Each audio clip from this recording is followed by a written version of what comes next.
You're listening to Living in Spain podcasts with David Wright.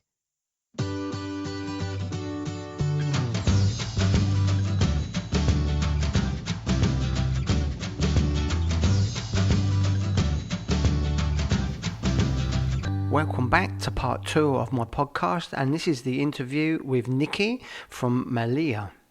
So you've been a member on the group for a while now, I see, and I've seen you post of where you are, and it looks fantastic and everything. But Nicky, for other people that are thinking about moving to Spain, what sort of advice would you give them from the UK and they're thinking about moving to Spain? What sort of tips and advice would you give somebody?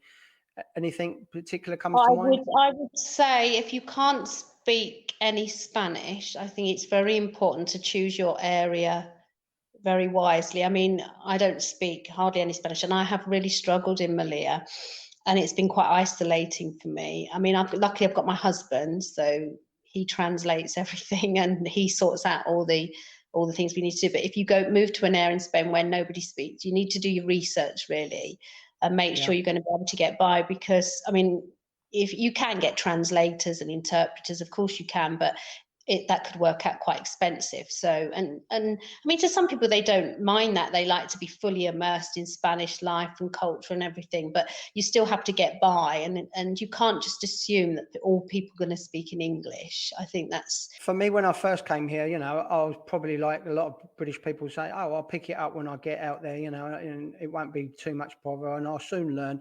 Unless you can speak pretty good Spanish, you need somebody to do it for you. In your case, you've got your husband, so it's perfect. But a normal British couple, they're going to have to pay somebody to do that. So this can be expensive if you're doing this on a regular basis. So this is why I always say, even before you come to Spain, start learning some basics, some basic words, like costs and numbers and things like that, and directions and things that you're going to use on a daily basis. Especially now, because I think people are having to sort out visas and things now, aren't they? And put a bit more planning into it than they did before. So while you're planning, I would go to Spanish lessons. I really would. I would enroll and do intensive Spanish lessons if I was in the UK now waiting to come to Spain. Especially, I mean, I've got lazy. It's not really an advantage having you probably know with your Spanish wife, it's not an advantage because you can get lazy because they can do it all for you. So, it doesn't push you. With me, we don't speak English in the house. So I only speak English when it's funny, because I had an English friend passed by a week ago or so, and he came here for coffee, and he spent the afternoon here. Keeps putting in the odd Spanish word, and I hadn't spoken English for so long, and it was a bit awkward. And I said, I'm sorry, I can't remember what's that got. And I had to ask my Spanish wife in Spanish what the word was in English, and I couldn't remember. I went, oh yeah, that's right. And he looked at me, he thought, I think he thought I was drunk. I wish that was me. So jealous of you. Do you have any tips for us? Get a Spanish partner like you and only speak Spanish. But yeah, I would say that's the number one biggest problem really, is the language. I think if you can speak the language, there's no problem at all really, is it? But in saying that, I don't want to put people off, because I think you can go to more expat areas where they have things set up for English speakers, don't they? In the tourist, I know because my husband's family are from Barcelona, so we go to Barcelona all the time, and I know I don't struggle as much in Barcelona as I do in Melilla. So that's why I was saying it's important to do your research really on where you're going to live, because if you are in an area with more different nationalities, you can get by a lot easier, I think. Yeah, I have met another expat, but she's totally integrated. Well, like you, she speaks fluent Spanish. She's been here 15 years, but she's moved back now to the mainland Spain, so I do miss her a bit. But other than that, we only mix with Spaniards, so I should be able to speak Spanish, really. But you've got no excuse. I know, it's terrible. It's embarrassing. It's getting embarrassing now, really, because. And it's funny because when we walk along the street, my husband sees all his friends from the school, and they don't say hello. They go hasta luego. Yeah. They just walk along going hasta luego, hasta luego. And I said, but you're not going to see them later. Why don't you just say hello? And he said, well, you just don't say that. You don't. they don't greet in that way when they're walking along the street. You know, when you're just passing someone. And in England, you go, hi, wouldn't you? Oh, hi. Yeah, But in this Spain, is something I well, had with my definitely wife here a in little while Melilla, they ago. go, hasta luego. In my wife's village, I mean, it's a little village up in the mountains, and there's only one other person I know English that lives there, and he's sort of a bit of a recluse. And when the Spanish people are walking past in the street, they say adios, adios. You know, when they're coming towards you. Now, it's like goodbye when they're coming towards you. And I always say to my wife, or as you say, they say luego, which is cut off later on. And I say, but they say adios. Shouldn't they say hello? And then as they walk past, they say adios, you know, goodbye. Yeah. No. So as soon as you see somebody walking towards you, before they actually arrive towards you, you say adios. Or they say buenas. Yeah, As they buenos. walk along, don't they? Buenas. And I said to my husband, should I say that then? Should I say buenas or should I say hello? Or he went, oh no, don't say buenas. And I said, why not? And he said, well, because it's not something that you slang, would say. And I was thinking, so it's quite difficult, isn't it, to understand what you're supposed to say. See, I mean, my friends here, they say buenos or bueno. Yeah. Buenos cut for buenos dias or buenas tardes, but they like here in Elm where it's very bad, they cut all the S's off the word. So, but learning Spanish, it does open up opportunities for you, as well as saves you money and not having to pay people to help you. And you know, really, I mean, I know some English people here and they say, oh, my Spanish is quite. I don't think that my Spanish is brilliant by a long way, but you know, if you can have a conversation on the telephone with somebody and understand what they're saying, I think that's a pretty good standard to be able to speak Spanish. Because or like I said, be aware and pick very carefully where you live, but also be aware that, you know, the different regions, like in Barcelona, a lot of things are said in Catalan. Because when we go to Barcelona, we, you know, we're on the metro or something and they're doing an announcement. It's all in Catalan. You do need to really research your area and see, because you could end up with the two languages going on, the Spanish, the Catalan, and then it gets quite, I know a lot of people, expats that live in Valencia, they've got the Valenciano, haven't they, which is the same as Catalan. But I went up that way to Barcelona a couple of years ago and on the border there, and I was ordering some, and the guy was talking to me in English. And I said, oh, I speak Spanish. Do you speak Spanish? He went, no, Catalan. I went, oh, sorry. My husband's got a very, very good friend who lives in Oxford, and he speaks fluent Spanish. And he went to Barcelona, and he said he may as well have not known anything. He said he got there, and he said everything was in Catalan.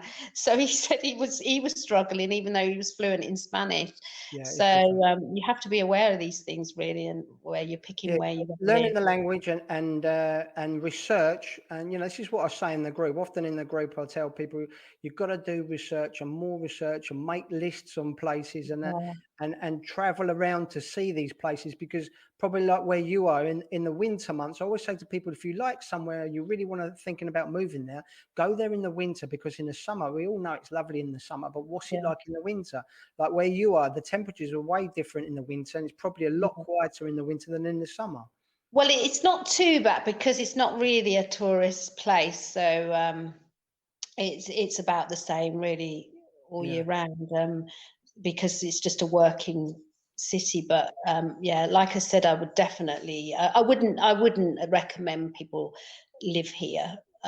You know, obviously we live here, my husband teaches here in the school, but it's quite, unless you quite want to live in quite an isolated place, because you have to get the plane or the boat everywhere you want to go.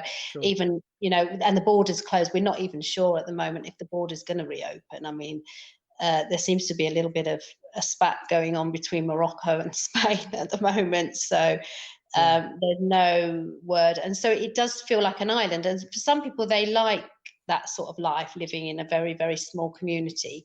But it can be quite isolating. So, but definitely to come for a visit, a long weekend is ideal in Melilla. I would recommend everybody come. It's so interesting. And if anybody comes and they want to look us up, I'm more than happy to meet people. So is my husband, and show people around. It's a great place. And of course, it's an interesting place because you've got the border with Morocco, you've got the fence, and it's all very interesting. We've also got a SETI refugee camp here.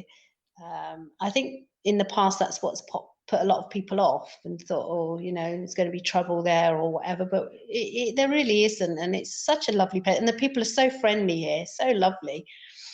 Well, I'm sure that many people in the group now have got an eye opener on that part of Spain, or North Africa, as I should call it. I'm sure if they come over there that they can meet up with you because you're in the group, so they can come and connect with you if they've got any more questions. Obviously lots of people don't want to meet people, but if anybody wants to meet up or they want to know anything about Melilla, or my husband's good at guided he should have been a tour guide, my husband. He when a lot of our friends and my family have been to Barcelona, he meets up, he takes them all around Barcelona because he knows it really well. So he's really happy to show people around and help people out. So Nicky, you've been in the group for about nearly 2 years now, I see. So you've obviously got some information from the group, some tips and information from there. So it has been helpful to you. Is that correct? Yeah, it has. It's been really helpful, and it makes me feel connected because, like I said, sometimes it has felt quite isolated living in Melilla, because I don't speak the language, and there's not many expats here. So I joined the group so I could sort of communicate with other people, and also it's helped me a lot, especially when we went through the transition with the Brexit. Because I wouldn't have known what I've got to do with the Thai card, the driving license. I got all that information from the groups. I wouldn't have known. I'm just stuck out here on my own. Nobody's going to ring me up and say, oh, by the way, you need to do this. And so it's been absolutely brilliant. And in fact, a lot of times I tell my husband what's going on, because we learn things in the group that you wouldn't know. Yeah. Well, as people know, as members know, I've got quite good contacts here. When my wife grew up in her village, we're very friendly with the chief of police and who she went to school with, and the mayor who was in her class. So we're on good terms with them, and also my friend Alejandro, who's the British consulate in Almeria. So I get all my info and tips from him. So that's why really I started the Facebook group, to help other people and update the information as I get it. And if there's something new comes on the news or whatever, I can just send a WhatsApp to Alejandro and say, oh, have you heard about this? What's this? And, often people say, oh, you have to do this and you have to do that now in the group. And I wish I'd have joined the group earlier. I mean, I never even thought about joining a group like this. It was only because we were in Melilla and my husband was at work and I didn't know anyone and I was a bit lonely.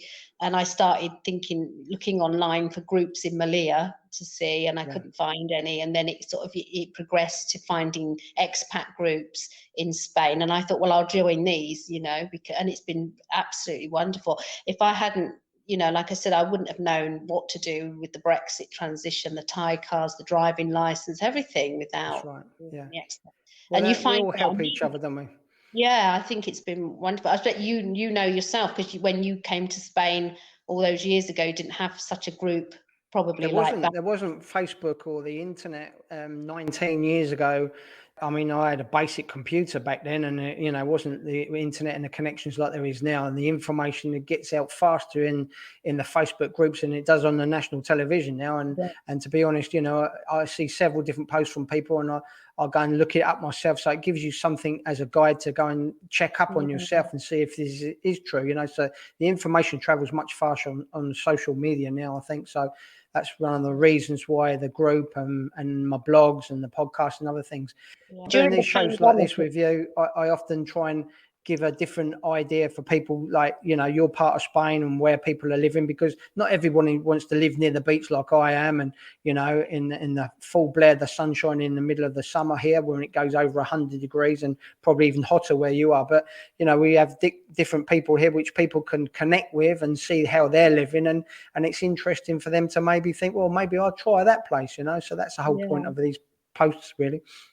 Yeah, and like I say, during the pandemic, we didn't really know the rules, and I was telling my husband what the rules were, because he, from these groups, so it was all translated, and it was so helpful to be.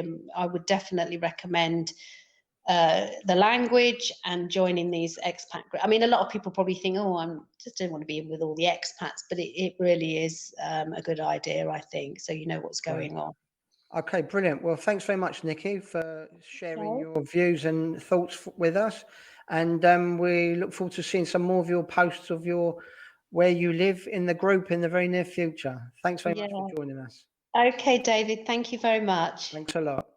If you have enjoyed this podcast by David Wright, then you will love his new books. Out now on Amazon and Kindle, packed with money-saving tips and information on living and working in Spain. Just go to livinginspainbooks.com. David also has a popular blog for expats in Spain. Come and take a look now at britishexpatsinspain.com.